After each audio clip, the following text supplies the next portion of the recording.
7월 23일 새벽 말씀 묵상 시작하겠습니다. 하나님 아버지, 오늘도 저희들이 주님의 은혜와 사랑을 의지하고 살아갈 때 주님께서 베풀어 주시는 말씀, 또 그 속에 우리를 향하신 긍휼과 사랑, 우리가 바라보며 또 주님과 손잡고 동행할 수 있는 이 하루가 되도록 인도하여 주옵소서. 예수님 이름으로 기도드립니다. 아멘. 오늘은 이사야서 15장 1절에서 9절까지 말씀 함께 읽고 묵상하겠습니다. 이사야서 15장 1절에서 9절까지 말씀입니다.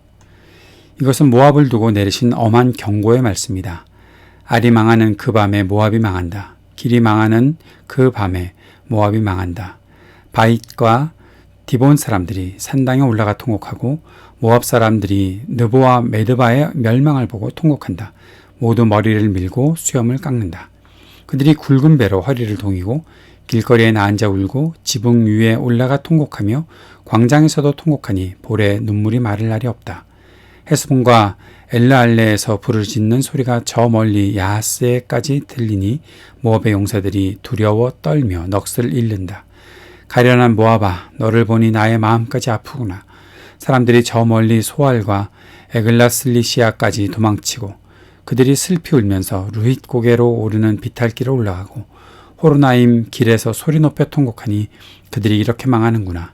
니므림 샘들이 말라서 메마른 땅으로 바뀌고 풀이 시들고 초목이 모조리 사라지고 푸른 것이라고는 하나도 볼 수가 없구나. 그러므로 그들이 남겨놓은 것과 쌓아놓은 재물을 가지고 버드나무 개울을 걷는다. 그 곡하는 소리가 모압 땅 사방에 울려 퍼지고 그 슬피 우는 소리가 에글라임에까지 들리며 그 울부짖는 소리가 부엘 엘림에까지 이른다. 디몬의 물이 피로 변하였다. 내가 또 다른 재앙 하나를 더 내리겠다. 모압에서 도피한 자들과 그 땅에 남은 자들에게 사자를 보내어 그들을 찢게 하겠다. 아멘. 모압에 대한 심판의 메시지가 이어지고 있습니다. 바벨론에 대해서 심판하신 하나님, 또 아시리아에 대해서 심판하시고 블레셋에 대해서 심판하신 하나님이 모압에 대해서도 심판하신다는 것입니다. 이 모든 말씀들을 통해서 이 세계의 권세, 이 세계의 주권을 하나님께서 가지고 계시다는 사실을 우리가 보게 될 수 있는 것이죠. 모압은 사해 동쪽에 위치한 나라입니다. 이스라엘과 모압은 매우 가까운 사이이기도 했습니다. 그렇지 관계였던 것이죠. 이스라엘과 모압은 같은 지역을 놓고 싸우기도 했던 역사가 있습니다. 모압에 대한 심판의 메시지는 15장뿐만 아니라 16장까지도 이어지고 있는 것을 볼 수 있습니다. 몇 가지 지명들이 나타나 있는 것을 보게 됩니다. 먼저 알이라는 도시입니다. 알은 아르논 강 기슭에 있던 국경 도시였습니다. 그리고 기르라고도 하는데 이 기르는 모압의 중심부에 위치한 도시였습니다. 알과 기르가 언급된 것은 모압 전체가 심판으로 인해 파괴된다는 것을 가리키고 있는 것이죠. 그리고 바잇과 디본 사람들이 산당에 올라가서 통곡한다라고 나와 있는데 이것은 그들의 그들이 산당에서 섬기던 신이 그들을 구원하지 못한다라는 것을 나타내고 있는 것입니다. 그 외에도 본문에는 느보라는 지역이 등장하죠. 느보는 우리가 잘 알고 있듯이 모세가 산 정상에서 약속의 땅을 바라본 곳이 바로 느보 산이었지요. 그리고 메드바, 헤스본, 엘르알레, 야하스 등의 지역 이름들이 나타나 있습니다. 이 도시들이 다 심판으로 인해서 멸망한다, 파괴된다라는 것이죠. 하나님의 심판이 모압 전 지역에 걸쳐서 일어난다. 나라 전 지역에 걸쳐 울리는 통곡 소리가 용사들의 사기마저 다 무너뜨린다는 사실을 말하고 있는 것입니다.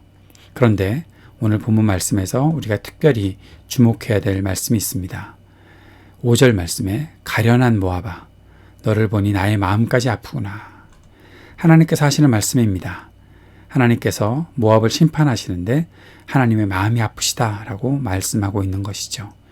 그들을 치시지만 그들을 위해 눈물을 흘리시는 하나님을 볼 수가 있는 것입니다. 하나님은 죄인을 향해서 정의를 나타내시며 심판을 행하시지만 하나님의 사랑의 마음은 그들을 불쌍히 여기고 계시다라는 것입니다. 그러나 그 불쌍히 여김과 정의가 항상 함께 나타난다는 것이죠. 이것을 어떻게 해결해야 할까요? 하나님의 사랑, 하나님의 긍휼이 우리들에게 그대로 입혀지려면 정의의 하나님 앞에 우리가 어떻게 서야 하겠습니까? 그것은 회개하고 돌이키는 것이죠. 회개하지 않고 돌이키지 않고 교만과 오만한 백성들을 향해 하나님께서는 심판을 계속하실 수밖에 없습니다. 하나님의 아픔에 눈물이 있지만 그러나 정의를 행하실 수밖에 없는 것이죠. 하나님께서 주신 기회가 있다는 것을 기억해야 하는 것이죠. 이스라엘과 모압이 그렇게 친밀한 상태에 있었던 것을 기억하고 또 그 속에서 하나님께 나아와 구원 얻을 수 있다는 사실을 그들이 알고 하나님께 돌아와야 구원을 얻을 수 있고 하나님의 긍휼을 입을 수 있다는 사실을 잊지 말아야 하는 것입니다. 하나님의 긍휼을 입기 원한다면 하나님의 말씀 앞으로 돌이켜야 하는 것이죠.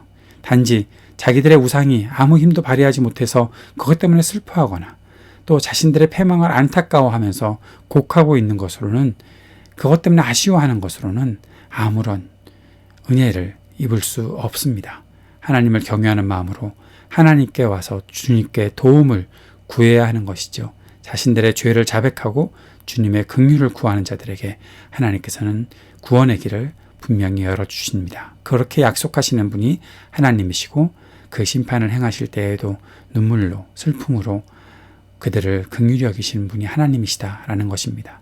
우리에게도 마찬가지겠지요. 우리도 주님의 긍휼하심을 기대하며 주님 앞으로 나아갈 수 있는 그러한 믿음이 또 회개의 돌이킴이 있게 되기를 바랍니다. 오늘도 주님 앞에 기도하면서 이 땅을 위해 간절히 중보하며 기도합시다.